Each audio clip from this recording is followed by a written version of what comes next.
Okay, so what we're going to do right now is just talk about some fundamental finger exercises that I think that everybody should work on to just try and develop basic strength and speed and dexterity between your hands. So the first thing to understand is the right hand. I try and teach what's called a 3-minute picking technique, and what you do is you try and do down strums, and then you try and do alternate picking for 3 straight minutes. You try not to stop. And the reason I chose 3 minutes is simply because most people can do something kind of out of their element for 20, 30, 45 seconds, and then they start kind of losing it after that. So really the goal here is to be able to do it all the way for 3 minutes without stopping. If you think of it this way, like if you're working out and you're at the gym, we're not trying to bench press 250 pounds once or twice.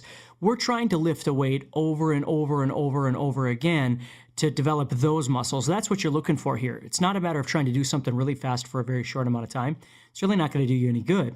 You have to be able to do it for a long period of time if you're playing in a band or something and you're playing, multiple songs or something like that, or you're playing for 45 minutes or 2 hours or 3 hours or whatever. So the goal here is to be able to choose a speed that feels relatively comfortable to you to be able to do your down picking consistently without stopping. So what I'm going to do is use the metronome here. I've got my metronome. Now let's just say hypothetically I choose the speed 152, which means this is clicking 152 times. What I'm going to do is play eighth notes down picking. So I'm going to be going 1 2 1 2 1 2 1 2 1 2 1 2 1 2 1 2 like this. And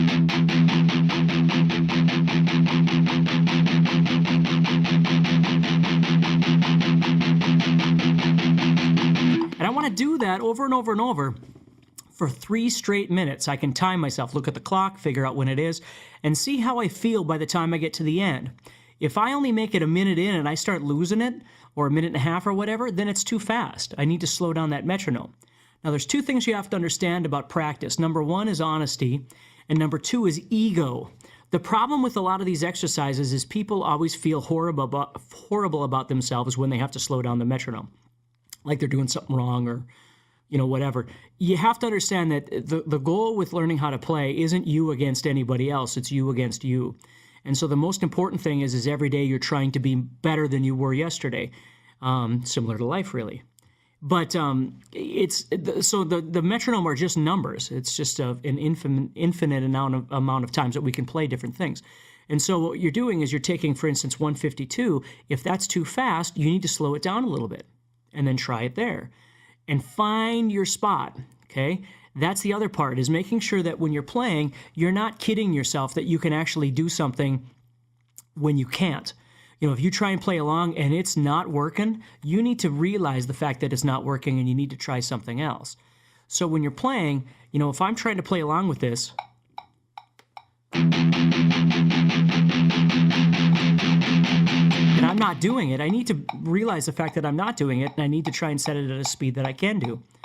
Now, the other thing you have to understand about technique exercises, they're not going to get better every day. They're not going to get better every week. Sometimes they don't get better every month. They take time.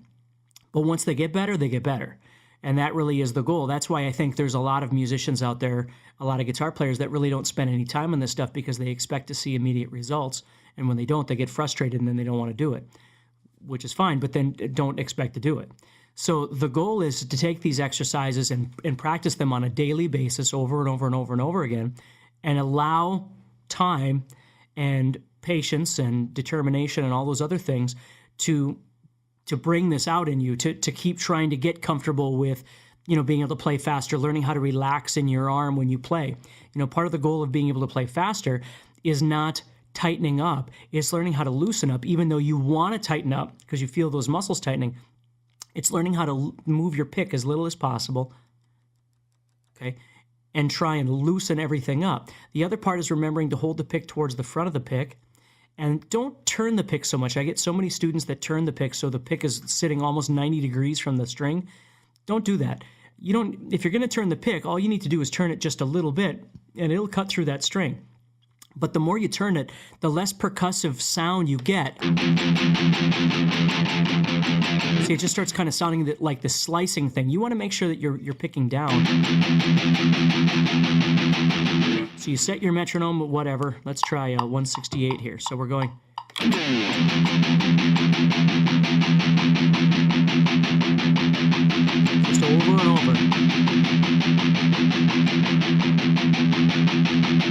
try and do that for 3 minutes. Now, here's the deal. Then we move on to doing alternate picking. Okay? With alternate picking, what we're going to do is we're going to start off doing exactly the same speed that we're doing the downs at. Normally, we would think of doing alternate picking as twice as fast, but the problem is until you've developed the actual ability to down-up pick comfortably, going fast isn't going to help you. Okay? So what I'm going to do is I'm going to stay at 168 here, and I'm going to go exactly the same speed I was doing those downs. Now, it's going to feel a little slow, obviously, but what I'm focusing on is how it feels to do the down and the up, and trying to get them to sound similar in dynamic, similar in volume, and attack, I should say.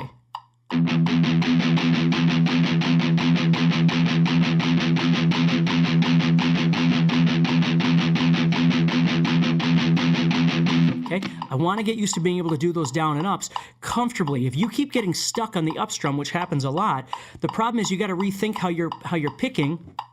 Sorry about that. How you're thinking about picking that string. For instance, when I'm doing downs, my wrist has a tendency of laying kind of like this. When I do down ups, I pop up just a little bit like this. So now I'm picking the string over here at sort of a 90-degree angle on both sides. So I'm getting the same picking attack both on downs and ups. If I left it here, I'd have a tendency of going underneath the string, and I'd kind of get stuck like that. Now, I could leave it here and kind of pick at the side of the string, but that doesn't feel very comfortable for me. When I come up here, it feels more comfortable up there. Okay, so that's the first thing. The second thing is legato technique. Okay, so with our right hand, we've learned to do down picking for 3 minutes, down up picking for 3 minutes. Using the metronome, doing 2 per click. You know, if you get to the point where you can max out a metronome that usually goes to 208, then you go back down to 104 and you do 4 per click. And if you ever max that out, then you go back down to 104 and you do 8 per click. I mean, it just keeps going infinitely. It doesn't make any difference. Anyway, that's what those are. So then the left hand, what you're doing is a set of legato exercises in which you're trying to utilize all the finger combinations in 2 groups. So for instance, what I would do is I would go to the 5th fret of the 3rd string. I would do a set of hammer-ons and pull-offs with my middle finger, trying to hammer and pull as fast as I can for a total of, and this is up to you, I would definitely start with 20 seconds though. So for 20 seconds straight, you're going to hammer and pull as hard as you can, as fast as you can, without stopping. This whole exercise that we're going to be doing requires no picking whatsoever. It's all legato. Now, when you first start off, it's going to feel really easy, but I guarantee you by the time you get to the end, you're going to be having a really tough time. So what you're doing is hammer on, pull off from 1 to 2 for 20 straight seconds. Then without stopping, you go to 3. So you're doing 1 to 3 for 20 straight seconds. Then without stopping, you go to 1 to 4 for 20 straight seconds. Then without stopping, you set your middle finger down, because your first finger was right here. You set this down, and now you're going to do hammer-ons to 2 to 3 for 20 straight seconds. Then you're going to do hammer-ons from 2nd finger to 4th finger. You're going to be feeling it by this time. And then you're going to do 3rd finger to 4th finger.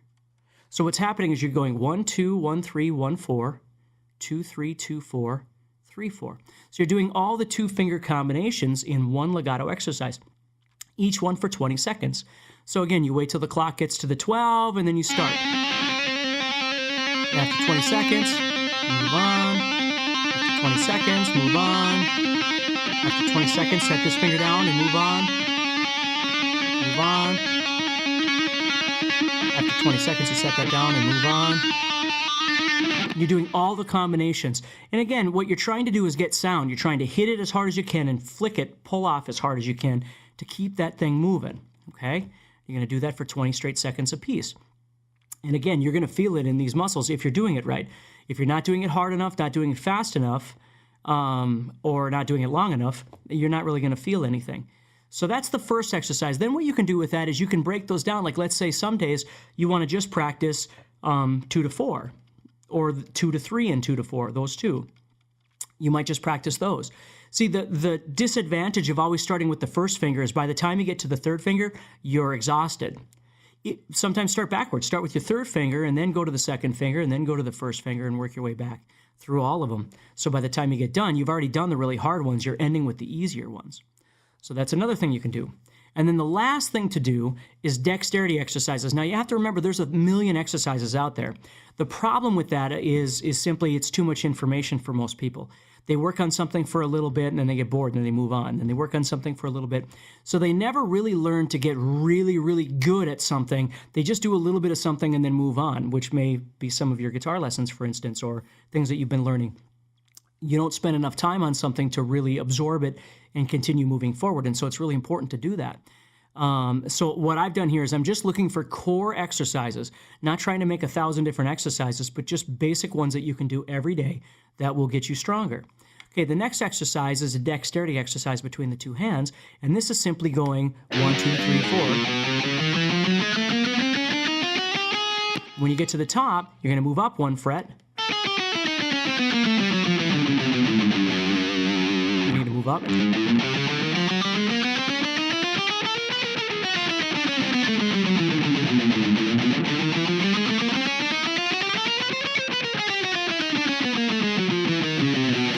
Now I can certainly do that with a metronome. Let's say I set a metronome.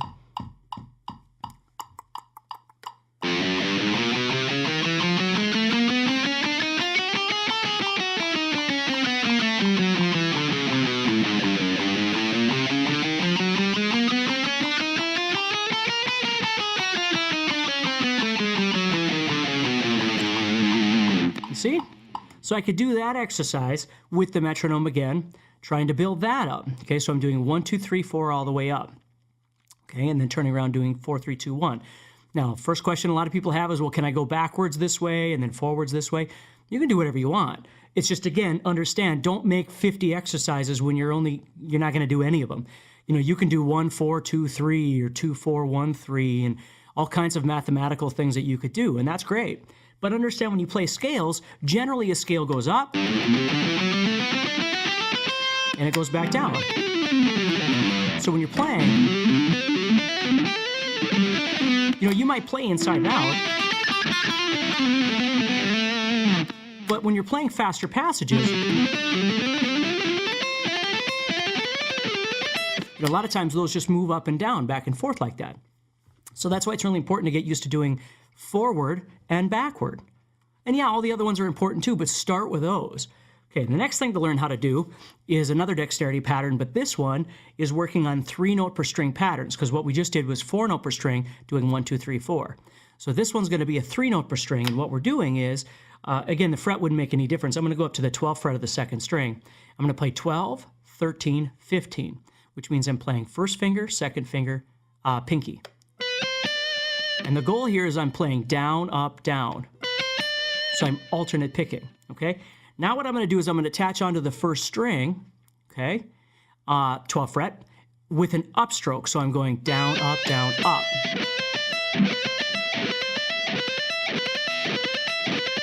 Now, that's the really important part to get of this, is learning how to alternate pick, doing down, up, up. Now, again, there are people out there that will say, well, you don't have to do that. You can do what's called economy picking. And economy picking is kind of where you down, up, wherever you feel like it. And again, whatever floats your boat. If that's what works for you, that's great. But don't choose to do something like that because you can't do it another way. Okay, what makes logical sense about alternate picking the way I'm doing it right now is it doesn't matter what string you're on, it doesn't matter what fret you're at, it doesn't matter where you are in a sequence. You can just drop into doing down and ups. And you're never thinking about whether something is a down or an up. You're just playing. So it makes logical sense. So again, if you're picking a different way and it's working for you, then great. If it's not working for you, and again, these are patterns that you want to do to get strong and to get fast. That's what you're looking for. Certainly play clean too. But okay, so here's what we're going to do. We're going to go down, up, down, up. So we're attaching onto that one, and then we're going to come back down like this.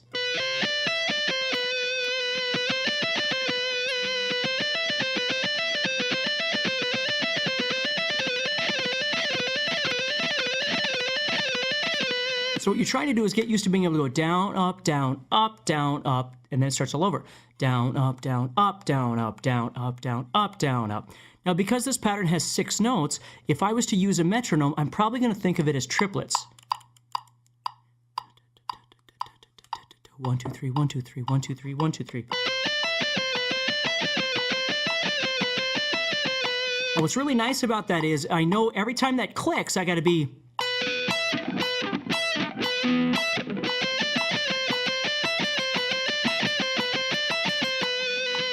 got to be on those notes, okay? So another really great one. So that's a 3-note per string pattern that you could practice, okay? And you can do those anywhere. Right now I'm doing it at the 12th fret using 1, 2, and 4. Well, I could also do it using 1, 3, and 4.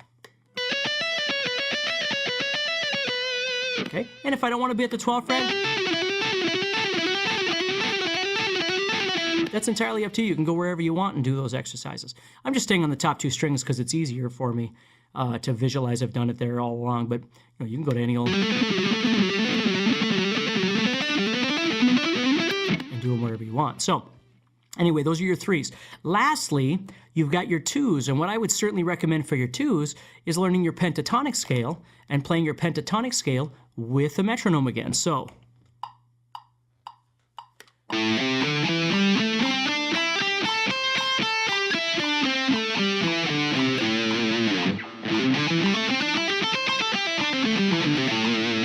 okay, what I'll do is I'll take this and I'll just practice, for instance, maybe 2 strings going like this. Or maybe I'll go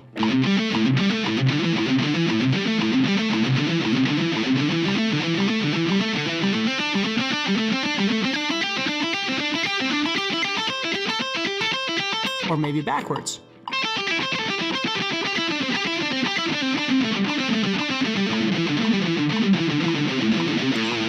See, back and forth like that. So that's what I want you to start thinking about, is how to get comfortable with being able to play groups of 4, 3, and we're going to use this pattern for now, and 2, which we could just take that primary pentatonic scale and start with that.